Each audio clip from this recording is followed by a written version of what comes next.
Well, the Star Wars Holiday Special is essentially someone coked out of their mind, just throwing whatever random stuff they can think of.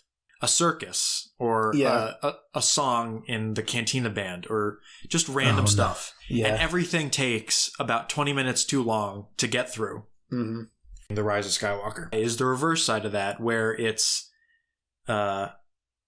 like drug-filled, crazed filmmaking, where they're throwing anything they can think of and then doing that for like 5 minutes and then moving on to the next thing so you don't get bored.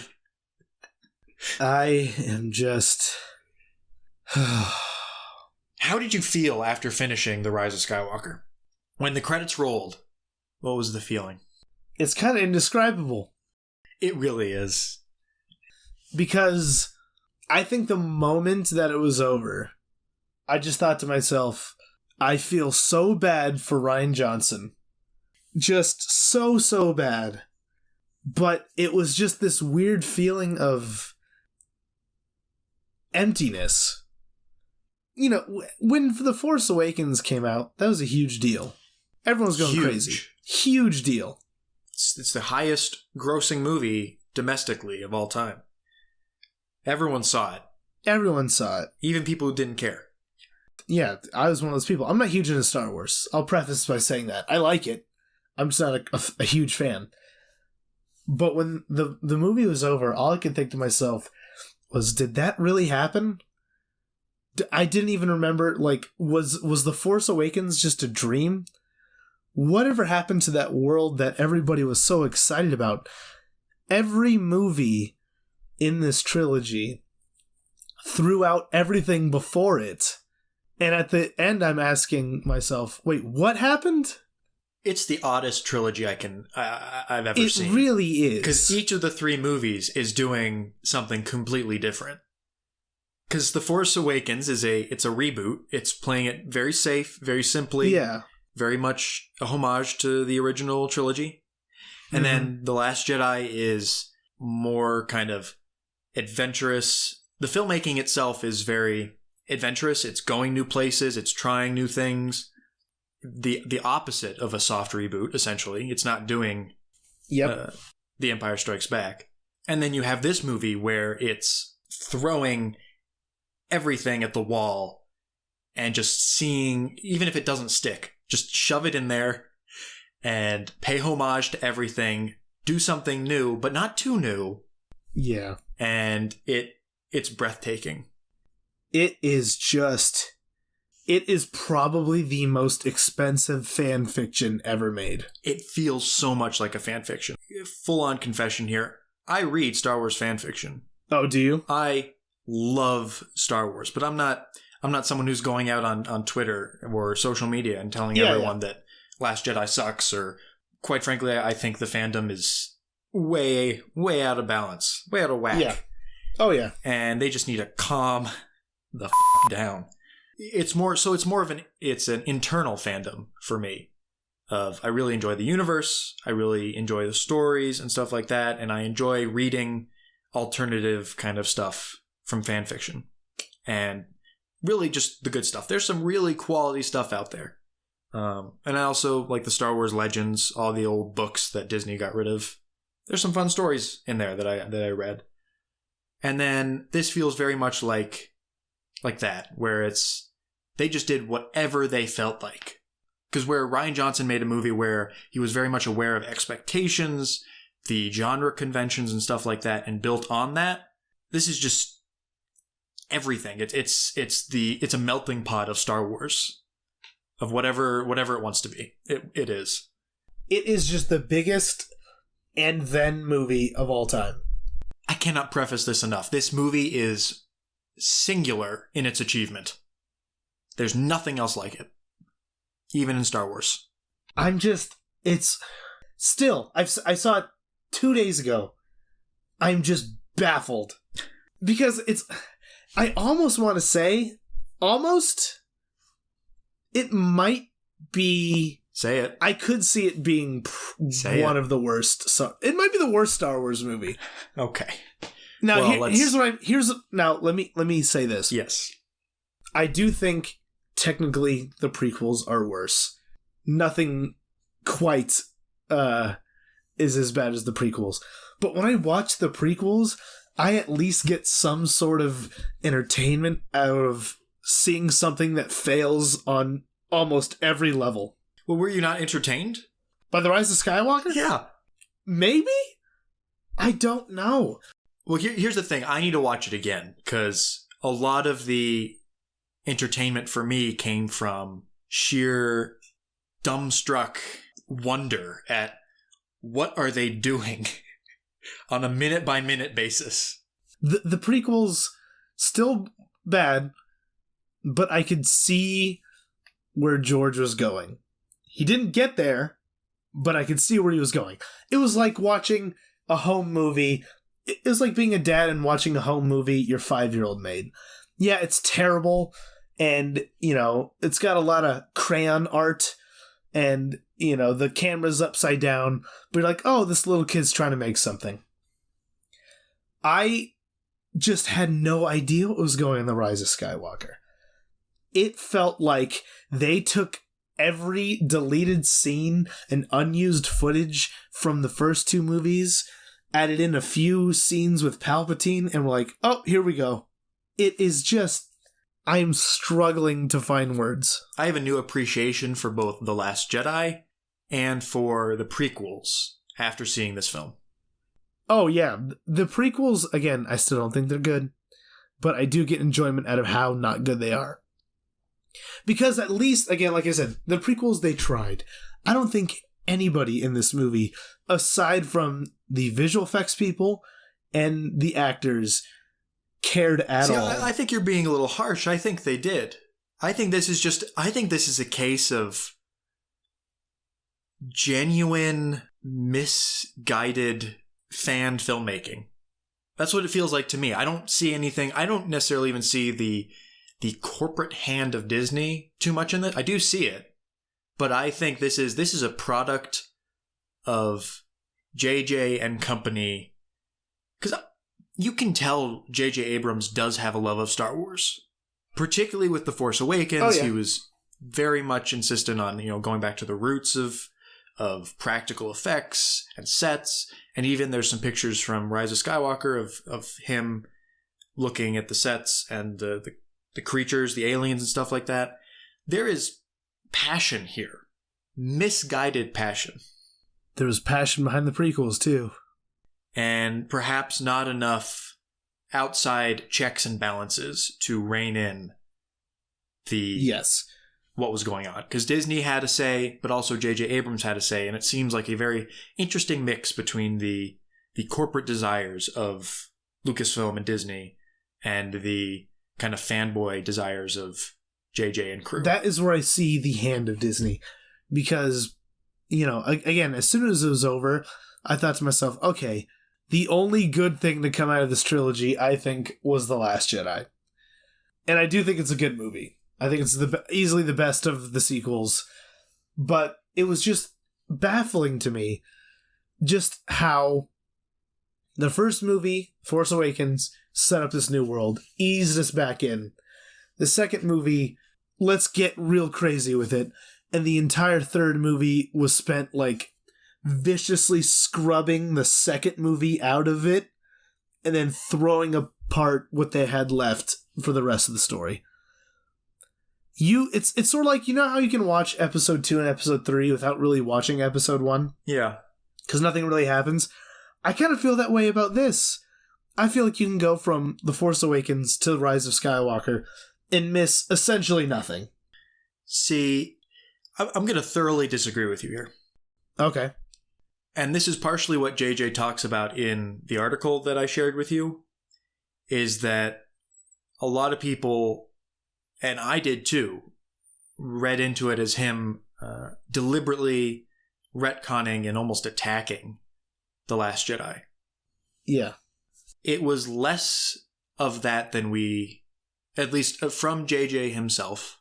He says that he has nothing but admiration for Rian Johnson, which I'm sure is true, regardless of whatever he did. Yeah. And that it wasn't necessarily trying to erase it, but add on to it in his own way. And his own way just happens to be a way that looks like backtracking. Because, of course, he did the first film. Yeah. And I think that if he hadn't done the first film, or we had a new director here, it would still be similar things that might seem like backtracking, but they're not. But it's weird. Like, the Rise of Skywalker is a weird movie on every level. There's really nothing simple about it.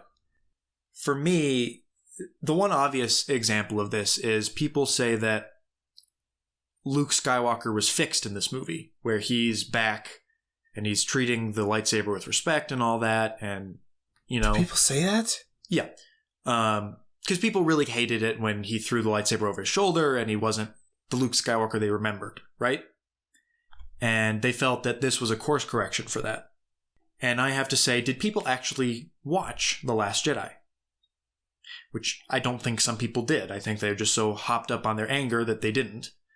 Yep. And because it's very much a progression of him starting the film as an old, bittered man, and then he comes to the rescue at the end of the day. Yeah. So there's nothing being course corrected here with Luke Skywalker. He changed by the end of the movie to be that person who would hand Rey her lightsaber back and say, treat this with more respect. You can't hide away on this island like I did. That makes complete sense following The Last Jedi. There are progressions from The Last Jedi. They are just hidden underneath the mass of other stuff because there's so much that happens. Yes. I'd like to offer a counter argument. Okay. But to do so, we must get into spoilers. So general thoughts. Quick, like, do you recommend it or not? Was it okay? I don't know. If do I recommend it? Yeah.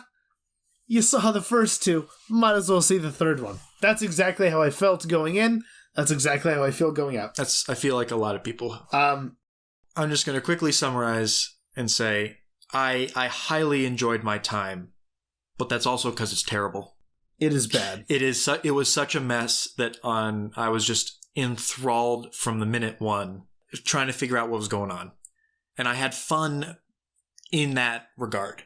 And I do think there's some interesting stuff. Like, it's entertaining on another level for people who like just mindless action. I think it is the closest we've gotten to prequel levels of bad, while not necessarily getting that bad. It's a different kind of bad. The new Star Wars movies, the ones that I don't like, I hate more what they stand for than what they are. Yeah. And this is how I feel about Rogue One, this is how I feel about The Rise of Skywalker. Whereas the prequels, I hate what they stand for, and I also hate what they are. So, yeah, not good. Definitely the worst in the trilogy. But it is very... If you ever wanted to know what a $150 million movie made by a 13-year-old would look like, go see Rise of the Skywalker. Exactly. Yeah. I had fun. I think other people will have fun. I don't think it's good in any regard, but I think there's something to be gleaned out of this. I think also, if you don't like The Last Jedi, go see this, because it definitely made me like The Last Jedi even more. All right, but yeah, so spoilers. Spoilers. Okay, so the reason I feel there's a lot of things, yes, I agree that there are logical progressions from The Last Jedi to The Rise of Skywalker, but there are also some severe backtracking things that I feel like are very much spitting in the face of what The Last Jedi intended to establish. So, first one, I think is a big one, is I feel like the character of Rose was completely destroyed. That's an interesting discussion on its own, because she had so much shit thrown at her on social media. Yes. That terrible stuff. And I almost feel like they diminished her role not because they wanted to offend fans. They diminished her role. Oh, for her. For her. But that's another thing. I'm sure she's very happy not being in the spotlight anymore, because man, was it rough for her. Yeah. But also, I feel like at the same time, part of that is you're giving in to those Last Jedi haters that do not want to see more of her. So that's one. Let me just preface before you continue that I see this as a backtrack from The Last Jedi, but I don't think it is. I don't see as much malice necessarily than other people might. I don't think JJ. Some things were very deliberate, like definitely Rose was, but other things were just the way JJ wanted to do things, and it was just a result of he directed The Force Awakens and wanted to continue some stuff and didn't care so much. Yes, and I agree that's what he wanted to do, but when you have an entire movie to establish certain things that you're just going to revert, what was the point of even having those things in the first place? Continue. So the other one, I feel like, is this very concrete idea in The Last Jedi that the Jedi and the Sith need to end. No more Jedi, no more Sith. There's no more Sith. They made a very clear point in killing Snoke. I feel like that was Rian Johnson trying to say, no more big bad evil Sith guy. We're done. We're getting rid of Luke, the big good hero guy. We're getting rid of Snoke, the big bad evil guy. And we're just going to try to balance it out, equalize it, get rid of both sides. And I felt like that was the movie very much trying to get rid of that archetype. And then Palpatine comes back for literally no reason. Literally no reason. Not a single part of the other two movies foreshadow this happening at all. Yes, there was some mystery about Rey's parents. I didn't think that meant Palpatine had sex with a woman. Which he did. That's all I could think about when he was talking about that. That is the only thing I can think about. And I'm just like, he did? I just... Or was it artificial insemination? Or what's happening here? No. Again, I don't care if Palpatine comes back. Whatever. Dumb, but okay. But they did not even attempt to establish any concrete reason as to how or why. Well, so this all goes back to the fact that there was no plan after the Force Awakens. And then Rian Johnson picked it up. You know, Force Awakens went left, Rian Johnson went right, and then The Rise of Skywalker did a somersault. They're just each doing their own thing. And that's the thing. It's that the original trilogy wasn't planned. No. But it was like a sort of improv thing where Lucas had this thing. And then for the next one, like, okay, let's take that and go here. Okay, third one, let's take that and go here. It was JJ saying, let's do this. And Ryan saying, no, let's do this. And JJ saying, that's cute, but actually let's go back to this. I felt like if there was a logical progression from 2 to 3, taking it in a new direction, whatever. You don't need to have a plan. You don't need to have everything planned out. End goals would be nice. Yeah, an outline or something. You would have thought they would have done that at least. It just makes 2 seem like a huge waste of time. Well, here's the thing. I think people place a lot of blame on The Last Jedi for kind of... I don't. No, I know, but for the trilogy as a whole, right? Yeah. That it messed up the trilogy, and this is JJ had to do a bunch of weird things in order to fix it. Yeah. Wrong, first off. Yes, but 2, I agree. The problem stems from The Force Awakens. The foundations of where we're at now are there. And this, like, I think there are small things in The Force Awakens that really screw over the rest of the trilogy. Because when you brought up the original trilogy and how that is very much improv, and I was thinking, why does that work? And the single most important thing I think about every single Star Wars film, the prequels included, is that there's a time jump between the two of them.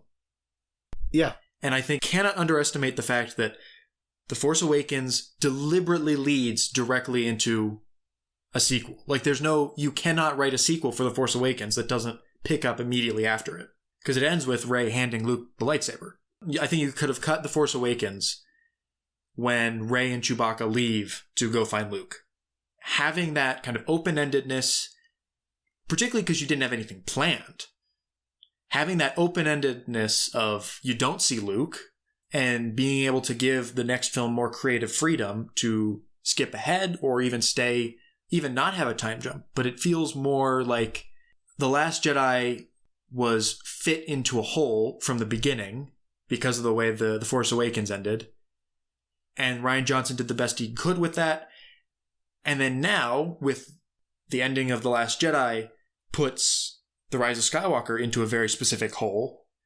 And then Disney compounds on that because they have expectations after the fallout from The Last Jedi. So it's kind of this perfect storm of films building off of each other in a negative way that leads to nowhere. Yeah. And yet so much stuff happens. And what I appreciate about The Last Jedi is that, yeah, The Force Awakens really didn't leave a lot of room up for imagination. And Rian Johnson thought, okay, how can I take this and do something different? Because The Force Awakens was not something different. It was fun, but it was very familiar territory in just about every aspect. I think he did his best. I think he needed to do something different. He needed to do something weird. I don't think everything worked, but I think as a whole it worked. I enjoyed going to The Rise of Skywalker. I knew that it was going to be not a subversion, but a reversion back to The Force Awakens. But as I'm sitting here thinking about it, I kind of liked where he was going with The Last Jedi, because you take something as big as Star Wars, these intergalactic wars, battles, conflicts, and The Last Jedi is simplifying it. It is narrowing it down. It is taking the bigness of both the good and bad, bringing down the big parts, Snoke and Luke, and then it becomes a lot more personal. And I thought, okay, this is interesting, because the original trilogy started out personal, got bigger and bigger and bigger, and this one starts big, gets small. And I thought, okay, this would be an interesting way to end it. But no, they went from big to small to the biggest it could ever get. And it just feels like, I almost felt like this should have gotten even weirder with a third movie. They got pretty weird. Because I honestly think it did get weird, but not in the good kind. Well, I think the good kind. While I was watching the movie, I had to literally prevent myself, put my hands over my mouth, and prevent myself from laughing out loud at multiple times in the movie, out of just shock of what was happening. Can I tell you the exact moment that I lost it? Sure. So, it just got increasingly stupid as it went on. Hux being the spy. Oh, okay, so that was my first example. As soon as Hux turns out to be the spy, I laugh at that. And then he gets shot 2 minutes later, and I laugh at that. It's just, you're introducing something that seems important, and then, nope, it's not. There's that. Okay, again, everything got stupid. Hux being a spy, stupid. Rey being a Palpatine, really stupid. Well, see, some of this stuff feels campy to me, and that's okay. Oh, yeah. Particularly like the Hux being a spy, like it makes sense. It's over the top, but I didn't have an issue with that necessarily. It was too over the top for me, but the fact that a minute later they just end that whole subplot. Yeah. Cool. I think the exact moment where I just thought, F it, whatever, I'm here for it. What else you got? Was when the reveal that Chewie was still alive, and then Rey was like, oh, it was a different transporter he was on. That's when I was like, are you kidding me? Here's my other favorite one that I laughed at was when they revealed that Star Destroyers now have the planet killing capability. Oh no. Just like, why? What can you, JJ, can you not write something? Can you not write a movie where a planet doesn't get destroyed? But okay, so here's the thing with alright, so with the whole Chewie thing, the movie does take some interesting turns. It starts to feel like it has some teeth to it, like it's making decisions, and then on multiple occasions, it reverses those interesting decisions. So they, quote-unquote, kill off Chewie, like Rey loses control and kills him off. I'll admit, when it happened, I thought that was interesting. It was shocking, and I felt something other than just disbelief at nonsense on screen. It felt like a moment. It felt like a character growth moment for Rey and something interesting, and like, where are they going from here? So it felt like the movie was retconning The Last Jedi, and then it started retconning itself. Yeah. Which was just funny to me. Because then at the end, you have Kylo Ren appears to die, gets thrown off the thing by Emperor Palpatine, and then he comes back, and then Rey appears to die for no reason. And then Kylo Ren saves her, and then he dies, and it's just like, stop. There's so many death fake outs in this movie. Me personally, I would have thought it'd be a really interesting movie, a bit of a different movie altogether, because you'd have to set this up from minute one, if Rey died at the end. I felt that would be a very interesting decision. Yeah. And I think it would have, I don't know, it felt wrong to me to have Kylo die. It felt like you were giving him this arc of redemption, and then just like Darth Vader, you kill him off. Do something new, for f***'s sake. This is another thing that it made me retroactively like. I love A New Hope. I love The Empire Strikes Back. I think Return of the Jedi is kind of stupid, but I thought, you know what? It could have been stupider.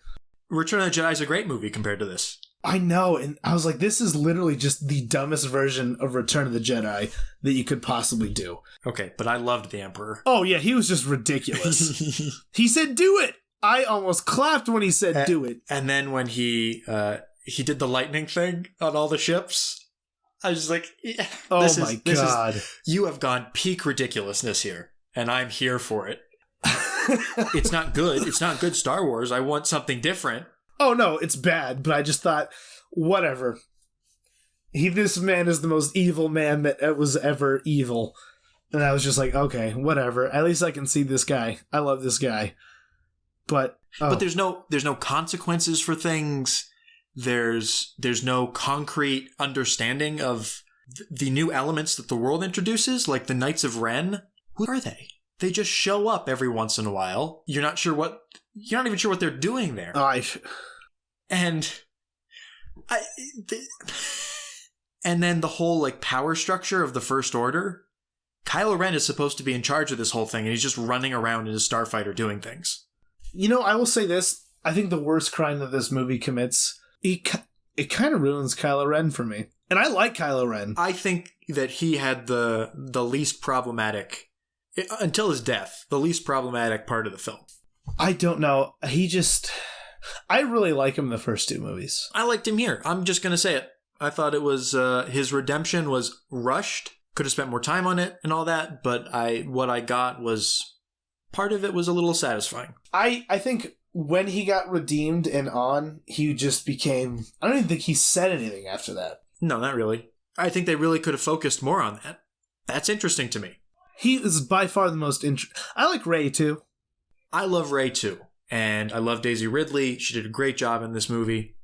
And both of them, really, Rey and Kylo, were done a little bit of a disservice. I agree. Not because of anything they didn't do. Well, let me take that back. Not because of anything that wasn't there, but stuff that they didn't spend enough time on. The arcs are there. The character progression's there. It makes sense from The Last Jedi. It carries over a little bit, although it's buried under nonsense. But the movie's just distracted by all this other random stuff that doesn't matter. I feel like of the entire trilogy, Finn is only good in the first movie. Finn had a nice little arc in The Force Awakens, and he did nothing for the next two movies. But I feel like the most wasted character, Poe had nothing to do. Poe did things. I feel like Poe, I don't know, I feel like Poe was supposed to be this trilogy's Han Solo, and Oscar Isaac did his damnedest. He's having because fun. I thought he was definitely having fun character. But I don't know. I feel like this was the most he had to do in this movie. But still, as a whole, I thought, eh. Also, this movie, more than the other two, so many characters that don't mean anything. Poe's helmeted love interest, the horse lady on the Death Star planet. Do you remember at the end when you get the sense that the movie thinks you care about her? Oh yeah. With is that Lando's kid? I don't know. Who cares? Lando did nothing too. Lando was in it for a shot. Like I feel like they were trying to they were restraining themselves with him. I'm like, don't restrain yourself. Give us Lando if you're giving us him. Lando was in it for the trailer. Really? He's in it in 3 scenes that take place. Literally 3. 3 scenes, 3 minutes. When you meet him, Where you meet him, where you see him again, and then when he's in the ship. Yeah. No, I guess he talks to the girl at the end. So 4. 4 scenes. And he did nothing. But I will say, the saving grace of this movie, I love the little droid mechanic. The little alien. I like Babu Frick. Yeah. He was the only enjoyment I got of this whole movie. I kind of like C-3PO too. C3, I thought they really stepped up their C-3PO comedy game here. He was the funniest part of the movie. Genuinely. He was. Like when they fall into that pit or whatever, the serpent pit, and he's like, I didn't hear you call my name, but I am okay. I thought, oh, great, C-3PO's funny again. It was interesting to me that I was caring more about C-3PO than most of the other characters on screen for a portion of this movie. Because at that point, they're like the only characters that survive. Well, because it feels like the plot is like shoving characters to do things. And then, of course, C-3PO is just there, which makes him interesting because the plot isn't worried about contriving him into certain things. Yeah. But it felt like a video game at certain points, like particularly in the first, everything up until the third act, where it's like, go here, get this, no, now I have to do that. Oh my god, the first 15 minutes of this movie's insane. I thought we learned our lesson from Rogue One that you really should not have more than 5 planets or main locations in your movie, because after that it starts to just get fuzzy. Oh my god, they're jumping from Kylo to Poe and Finn to Rey chilling with rocks to Kylo again. And I'm like, what's going on? We have 10 locations in the first 10 minutes of this movie. It's insane. Princess Leia was good. Yeah, she was good, but I it's really hard to not see that it was just unused footage. It worked for me. It was fine. I noticed it, but I didn't care. I enjoyed seeing Carrie Fisher one last time. Oh, can I just say, okay, yeah, there are so many dumb little things in this movie where I think, why is that there? What is this? And it's hard to keep track of them all. But the one that just baffles me the most, Carrie Fisher, Princess Leia, died doing what exactly? Getting Kylo Ren's attention in the middle of a fight? It was not clear. I don't know what was going on. She's like, oh, I need to do this. And then little eyeglass wearing alien is like, she's got to do this, but it's going to kill her. And they're like, okay, what is she going to do? She closes her eyes. Kylo pauses. She dies. He dies. He's revived. And I'm like, wait, what? Why? What? What did you do? Why did you know you could... What? The movie looks good. I will say this. When they did the, Luke fighting Leia scene, and you go back and you do I thought that looked really good. It did. It was not a because they Rogue didn't One talk. Princess Leia thing. Yeah. You were only on him for a few seconds. Mark Hamill, you're only on him for a few seconds in the dark with a helmet covering most of their head. Yeah. And I'm like, okay, under these circumstances, it works. So The Force Awakens is a polished script. It accomplishes everything it sets out to do, and it accomplishes it almost 100% the whole time. It's no Citizen Kane. It's not trying to be art. It knows what it is, and it does it. It recaptures the tone of Star Wars. It reminds everybody what Star Wars is. And then The Last Jedi feels like a very passionately written script that could have used maybe another draft, just to iron out some of the small holes in it. Yeah. And then this movie feels like the very first draft of an outline that they went with. And it's interesting seeing the progression of quality of where you can see, because The Last Jedi has plot holes in it. It does. And you can look past them or you can't, and I can understand people who can't. But it's clear from The Force Awakens that the quality, the writing becomes a little less tight with each movie. Force Awakens is a J.J. Abrams movie. The Last Jedi is a Rian Johnson movie. The Rise of Skywalker is a Star Wars movie. I cannot bring myself to hate it. That's the thing, is that it's competently made garbage. I'm very curious to see I'm going to go see it again this week. I'm curious to see what I think on the second viewing. It is the closest thing, I think, to a factory-made movie I've seen yet in this universe. Although I think it's too strange to be a factory-made movie. That's why I think it's strange. I don't mean by it's a movie made by a Disney committee. Right. I don't mean it's a board meeting movie. I mean it is a robot who has seen all the Star Wars movies and tried to make a Star Wars movie based off that data. I'd like to dedicate this last part of this discussion to me just saying that I think J.J. Abrams is a hack and a fraud. Okay. I do not like J.J. Abrams. I respect J.J. Abrams. I do not like J.J. Abrams. I had a feeling before seeing this that J.J. Abrams is just Spielberg light, and this only solidified that opinion. I'm just going to wrap up my thoughts by saying that throughout the whole film, I was shell-shocked at what was happening, and I was highly engaged and entertained because of how crazy things were. And then the last couple minutes where everyone's congratulating each other, and then we go to Rey, who visits the Skywalker home on Tatooine. And that's where it stopped. The movie finally took a breath, stopped being crazy, and I finally had a moment to realize that this was all a load of garbage and that I didn't care. The movie was clearly wanting me to feel something at the end with the two suns, the sunset. And I'm like, I just watched 2 hours of, like you said, a 13-year-old just smashing toys together. And it was fun for that reason. But as soon as you start trying to get me to feel something, I won't, because you didn't put in the correct time and effort into making things meaningful. When I got to that part, that's when I went, oh, I forgot this is Star Wars. Oh, yeah, I remember that. That's from A New Hope. Why? Why is she... The more I'm thinking about, why is she there? Why is she... Don't ask questions. Just go along for the ride. I am buying this movie when it comes out on Blu-ray solely for the special features. I'll be very curious to see. I hope there's a bunch of maybe a commentary and some behind the scenes. You ever seen the behind the scenes for The Hobbit? Yeah. Oh, yeah. Oh, it's heartbreaking. And I like those more than the actual movies. Well, and for The Last Jedi, they had a whole documentary, like a legit documentary. I haven't seen this. Yeah, I think it's entitled The Director and the Jedi. I would love to see this. The whole production of, detailing Rian Johnson's process and then Mark Hamill's frustration with things. And it's interesting. And I hope they do something like that where you can get a little peek into JJ's process. I will say this, too.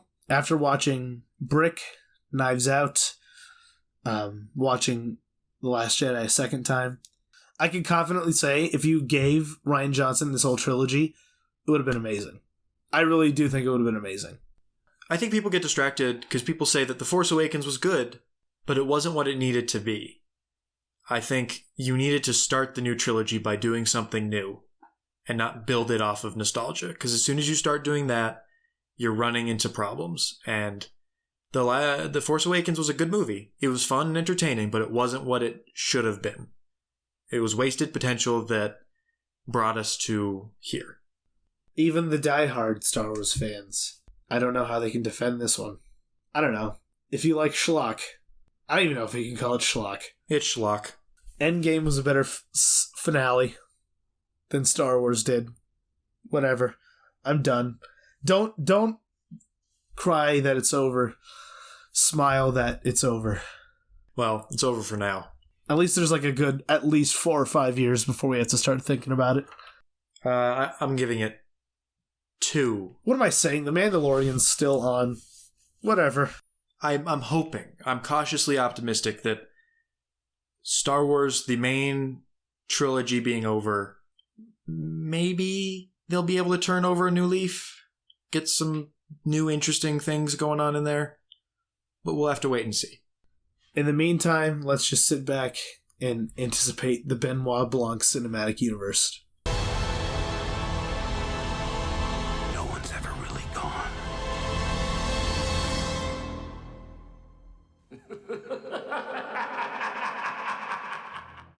Hey everyone! You might have noticed that this channel is brand new, and this review was an excerpt of the Split Take podcast, which is also pretty new. But we'll be uploading a bunch of reviews just like this throughout the month. So if you want more content like this, or if you liked the video, it would be a huge help for this channel if you left a comment, gave the video a like, and most importantly, subscribe for more content. Pretty soon we're going to start producing original video essay content, so if that interests you, stay tuned for that.